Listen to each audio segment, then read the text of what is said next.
परिचय। नूह की कहानी बाइबल के पुराने नियम ओल्ड टेस्टामेंट की उत्पत्ति जेनेसिस पुस्तक में मिलती है। यह कहानी बताती है कि कैसे नूह और उसके परिवार ने महान जल प्रलय ग्रेट फ्लड से बचकर नई शुरुआत की। संसार में पाप का बढ़ना। जब संसार में मनुष्यों की संख्या बढ़ी तो उनके पाप और बुराइयां भी बढ़ने लगी। परमेश्वर को दुख हुआ कि उसने मनुष्य को बनाया है, क्योंकि वे क्रूर, अन्यायी और अहंकारी बन गए थे। 2. नूह को अनुग्रह मिला।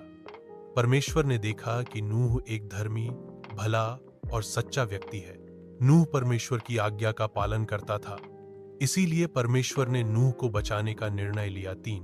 जहाज आर्क बनाने का आदेश। परमेश्वर ने नूह से कहा, एक बड़ी नाव पोत आर्क बनाओ, उसमें तुम्हारा परिवार और हर जीव का जोड़ा सुरक्षित रहेंगे। जहाज की लंबाई 300 हाथ 350 फीट, चौड़ाई 50 हाथ, ऊंचाई 30 हाथ, 3 मंजिलें और एक खिड़की। 4.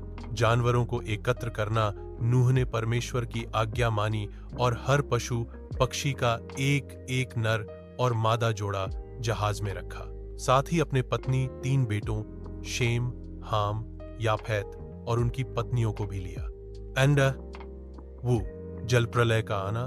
जब सब कुछ तैयार हो गया तो 40 दिन और 40 रातों तक लगातार वर्षा हुई। पृथ्वी पर बाढ़ आ गई, पहाड़ों की चोटी तक पानी भर गया, सब जीव नष्ट हो गए, सिर्फ नूह और जहाज में रहने वाले बचे। 6. नई शुरुआत और वाचा। जल प्रलय के बाद पानी धीरे धीरे उतर गया, जहाज अरारात पर्वत पर टिक गया। नूह ने कबूतर को उड़ाया। जब वह वापस नहीं आया तो नूह समझ गया कि पृथ्वी सूख चुकी है।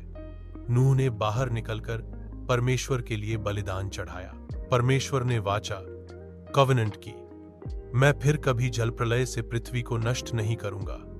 इंद्रधनुष परमेश्वर की वाचा का चिन्ह बना।